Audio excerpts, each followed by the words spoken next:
I need to tell you something that I found in the Epstein files.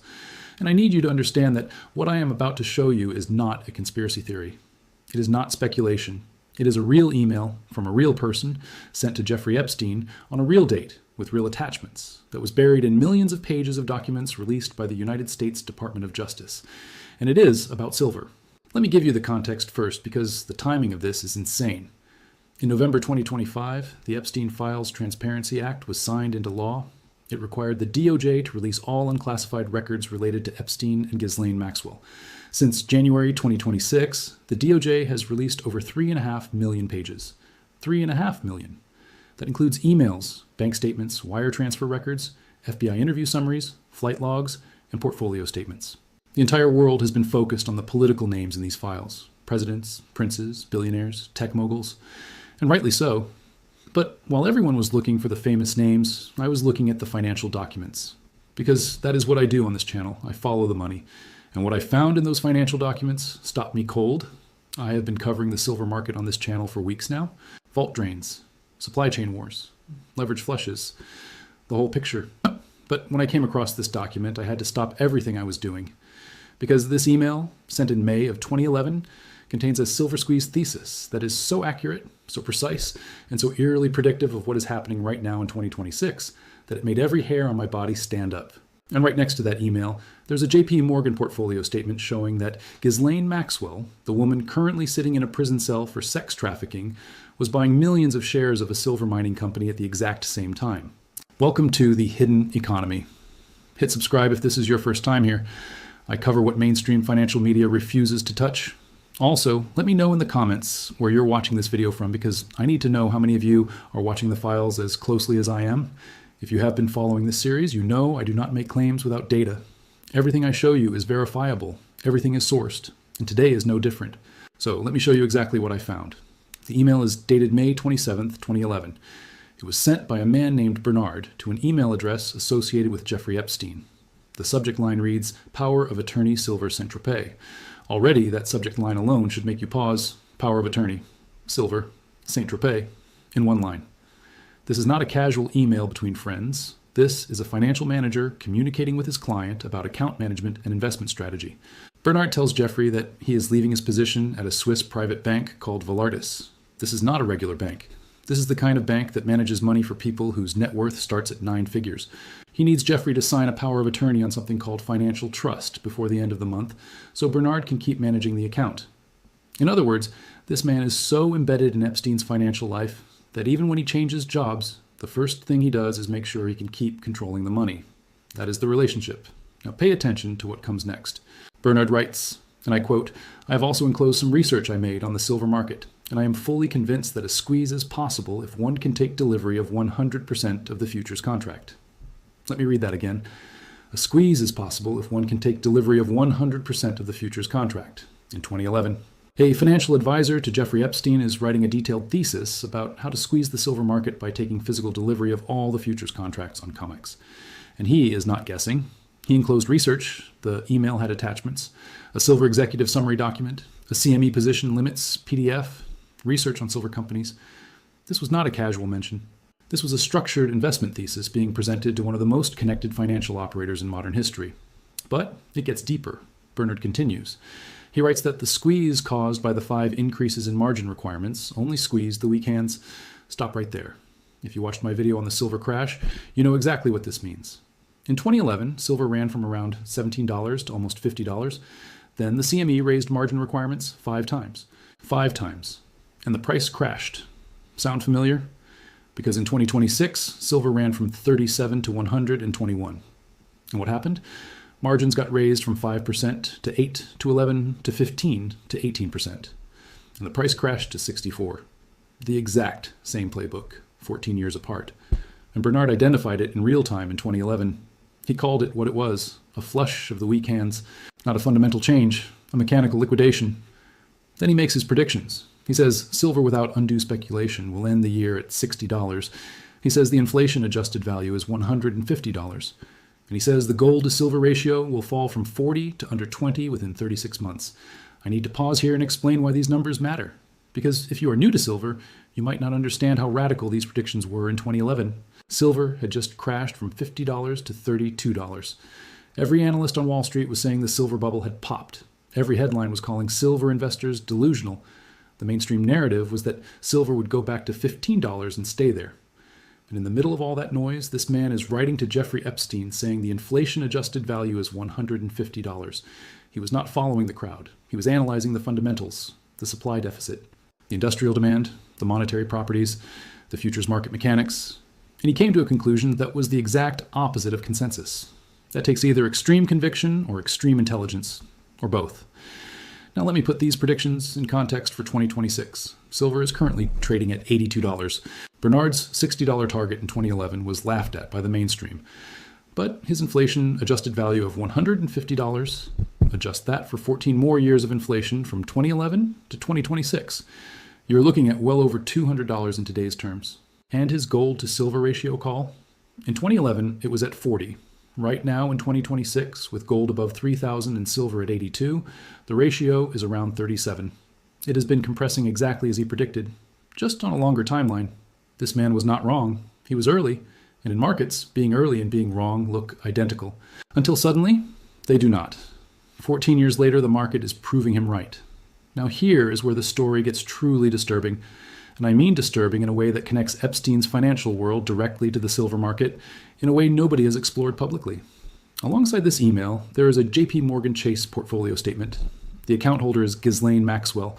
The document is marked confidential treatment requested by JPMorgan Chase. It was never meant to be seen by the public. But here it is, released by the Department of Justice for anyone to read. The document covers December 2010, which is just 5 months before Bernard's silver squeeze email to Epstein. And what does it show? It shows that Ghislaine Maxwell purchased shares of First Majestic Silver Corp through her JPMorgan account. First Majestic is not some random company. It is one of the world's premier pure-play silver mining companies, listed on the New York Stock Exchange.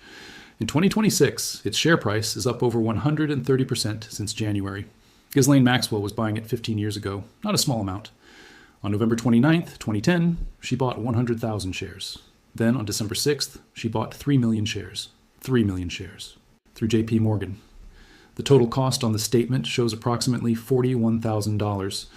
In the same time period that Epstein's financial advisor was preparing a silver squeeze thesis and attaching CME position limit documents. Let me make sure you understand the web I'm showing you. Epstein's financial advisor writes a detailed plan about how a silver squeeze is possible through physical delivery. Ghislaine Maxwell is simultaneously buying millions of shares of a pure-play silver mining company through an account at JPMorgan. And JPMorgan, the very bank holding Maxwell's account, would later be caught manipulating precious metals markets and pay a $920 million fine in 2020. Let me tell you what they were actually doing, because it connects directly to everything in that email. JPMorgan traders were convicted of spoofing. Spoofing means placing thousands of fake buy or sell orders that you never intend to execute. The purpose is to trick other traders into thinking there is massive demand or supply, which moves the price in the direction you want. Then you cancel the fake orders and profit from the price movement you created. JPMorgan did this in gold and silver markets for over 8 years. 8 years. Multiple traders were personally convicted and sent to prison. The head of JPMorgan's precious metals desk was found guilty of racketeering, not securities fraud. Racketeering, the same charge they use against organized crime. So here's the picture. And I want you to really sit with this for a second, because this is the kind of thing that sounds like fiction, but it is documented in federal court records. Epstein's network is discussing a silver squeeze based on physical delivery. Maxwell is buying silver mining stocks through JPMorgan, and JPMorgan is simultaneously manipulating silver prices through spoofing to keep them suppressed. If you wanted to accumulate a massive position in silver before a squeeze, what would be the ideal scenario? You would want someone suppressing the price while you buy. You would want the price artificially low so you can accumulate as much as possible before the squeeze executes. That is exactly the dynamic these documents reveal, whether it was coordinated or coincidental. I am not saying these things are directly connected. I am saying that the convergence is extraordinary. And I am saying that nobody in mainstream financial media is covering this angle because the Epstein files are so massive, so dense, and so overwhelming that the financial connections are being buried under the political names that generate headlines. Now let me explain why this matters for you right now in 2026. Because this is not just a history lesson. The thesis in that email, the silver squeeze thesis, is more valid today than it was when it was written. Bernard's core argument was simple. If someone takes physical delivery of 100% of the futures contracts, the market squeezes. In 2011, COMEX had enough inventory to cover the contracts. In 2026, that is no longer the case. COMEX registered silver inventory has been in a staircase decline for years. Shanghai vaults have collapsed from 1.265 million kilograms to 350,000. London lease rates are at 4.5%, which signals extreme physical stress. The market is in backwardation, meaning buyers are paying a premium for immediate delivery over future delivery. Every single condition that Bernard described as necessary for a squeeze is now present. Not partially, not theoretically, actually present in the data right now. And this is the part that should terrify anyone who is short silver or sitting on the sidelines. Because I went through Bernard's thesis point by point and checked it against 2026 data. His squeeze requires physical delivery. COMEX delivery notices are surging right now. Large buyers are standing for delivery instead of rolling contracts. His thesis says margin hikes only flush weak hands. We just watched it happen. 121 to 64, 39,000 contracts wiped. But lease rates went UP during the crash, and backwardation got deeper. The weak hands are gone, but the physical market is tighter than ever. His thesis depends on a supply deficit. In 2011, it was a small deficit. In 2026, we are in the 5th consecutive year of deficit, and it is growing. Solar demand has doubled. Electric vehicles, 5G, AI data centers, none of these demand categories even existed in 2011. And his inflation-adjusted value of 150, adjust that for 14 more years of inflation. You get $220 to $240. Silver is at 82. If his analysis was correct, and the directional call has been dead right so far, silver is trading at roughly 1/3 of fair value right now. In 2011, the squeeze failed because the exchanges raised margins 5 times and flushed out leveraged speculators.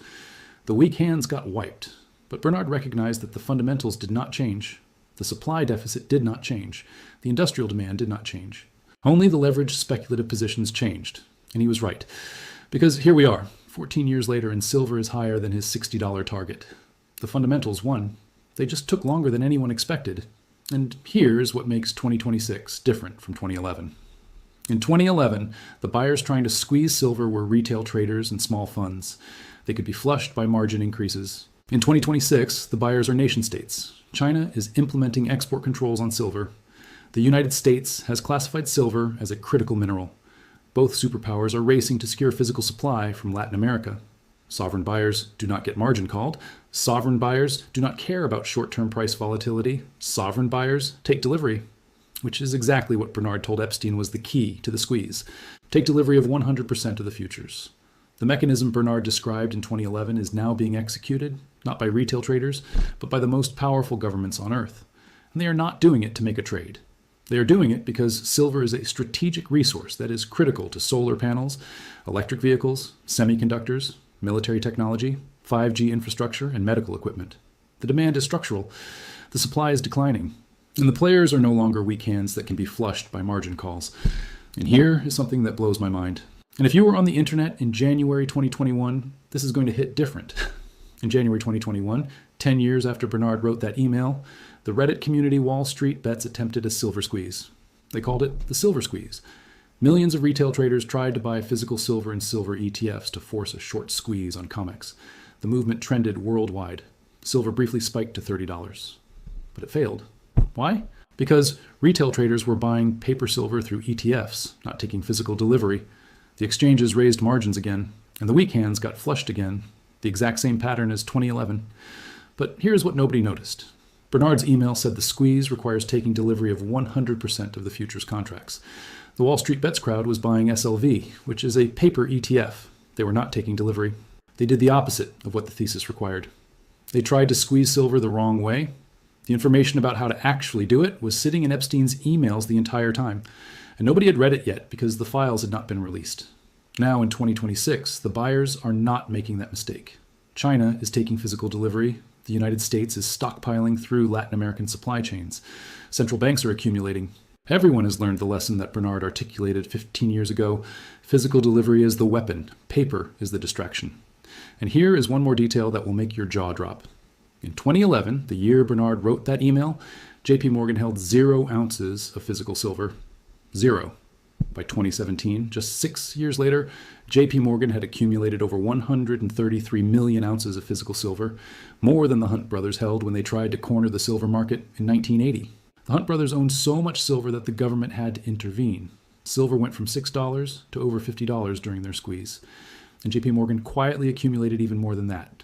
The same bank that was spoofing silver prices downward was simultaneously accumulating the largest physical silver position in modern history. They were suppressing the price with one hand and buying with the other. Now here is why this matters beyond the Epstein headline. Because the real insight is not about one email or one person. It is about what that email reveals about how the ultra-wealthy think about assets. When a private banker to one of the most connected financiers in history writes a detailed silver squeeze thesis and attaches CME position limit documents, that tells you something critical. The top of the financial food chain was not dismissing silver as a pet rock. They were studying the exact mechanics of how to corner the market through physical delivery. And they identified the same thesis that is now being executed by sovereign nations 14 years later. That is not a coincidence. That is a playbook. And you just got to read it for free because the DOJ released it. The Epstein files are not just about criminal activity. They are a blueprint. And what the blueprint says is clear. Physical delivery is the weapon. Supply deficit is the fuel.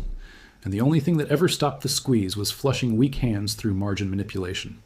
The weak hands are gone now. I showed you that in my last video. Open interest on COMEX collapsed from 176,000 contracts to 137,000. The leveraged cowboys have been wiped out. What remains is strong money, patient money, sovereign money, the kind of money that takes delivery and does not sell.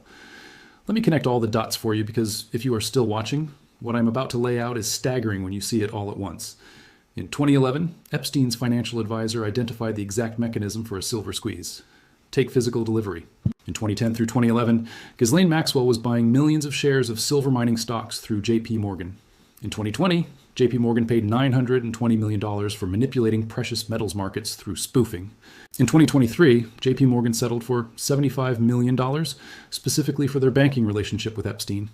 In 2025, the United States classified silver as a critical mineral. In 2026, China implemented export controls on silver. Right now, COMEX and Shanghai vaults are draining. Lease rates are at historic levels. The market is in extreme backwardation. And silver sits at $82 while the inflation-adjusted value that Bernard calculated in 2011 translates to over $200 today. Every piece of this puzzle was visible in that single email from 2011. The mechanism, the target, the conditions. And now, 14 years later, every condition has been met, and the players are infinitely more powerful than the retail traders who tried and failed in 2011. I want to be careful here. I do not know if Epstein personally traded silver based on this email. I do not know the full extent of Bernard's relationship with Epstein's financial operations. I do not know if the Maxwell share purchases were coordinated with the squeeze thesis or coincidental. What I do know is that these documents exist. They are in the public record. They were released by the Department of Justice. And they show that the silver squeeze thesis was being discussed and acted upon at the highest levels of private wealth management as early as 2010 and 2011. Here is what I think this means for anyone holding silver right now. The thesis has not changed. It has only gotten stronger. The mechanism is the same. Physical delivery, the fundamentals are the same. Supply deficit. The pattern is the same. Weak hands get flushed, then strong hands accumulate. The only thing that has changed is the scale. In 2011, it was private wealth. In 2026, it is sovereign wealth. In 2011, the squeeze failed because margin hikes flushed the speculators. In 2026, the buyers are governments that do not get margin called. I hold silver. I hold mining stocks. I have skin in this game. And the reason I hold them is not because of an email from the Epstein files. It is because the data, the inventory numbers, the lease rates, the backwardation, the government actions, and yes, the historical evidence that the smartest money in the world has been looking at this trade for over a decade, all point in the same direction. If you have watched my entire series, you now have the most comprehensive picture available anywhere on the internet. Video 1 showed you the vaults draining. Video 2 showed you the $300 price target. Video 3 showed you why the crash was a trap. Video 4 showed you the US-China supply chain war. And this video showed you that the silver squeeze thesis is not new. It has been circulating at the highest levels of global finance since at least 2011. The only difference is that now the conditions to execute it are actually here. Google Epstein files silver. Read the email yourself. Look at the Maxwell portfolio statement yourself. Verify everything I just told you. I'm not asking you to trust me. I'm asking you to look at the documents. The email reference number is EFTA 01165353. The JPMorgan statement reference is EFTA 01520542. These are publicly searchable in the DOJ Epstein library. Go look, screenshot them, save them. Because this is the kind of thing that gets memory hold when the news cycle moves on to the next celebrity name in the files. And while you are there, ask yourself one question. If the people in Epstein's financial orbit, the private bankers, the wealth managers, the ultra-high net worth networks, if they were analyzing a silver squeeze in 2011 based on physical delivery mechanics, what do you think they are doing now? In 2026, when every condition they identified has been met, when nation states are executing the exact playbook they described, when the weak hands have been flushed exactly as they predicted, when the inventory numbers are worse than anything they could have imagined in 2011, when JPMorgan itself accumulated 133 million ounces of the very metal they were manipulating, the smart money saw this coming. They just saw it early. And now the rest of the world is catching up. Slowly, painfully, but inevitably. Drop your thoughts in the comments. Send this to someone who thinks the Epstein files are only about politics. They are about money. They are about metals. And they are about a thesis that is playing out right in front of our eyes. This story is not over. It is accelerating. And the Epstein files just gave us the blueprint that shows the smartest money in the world has known this for 15 years. The question is, what are you going to do with that information now that you have it too? This is the hidden economy. I will see you in the next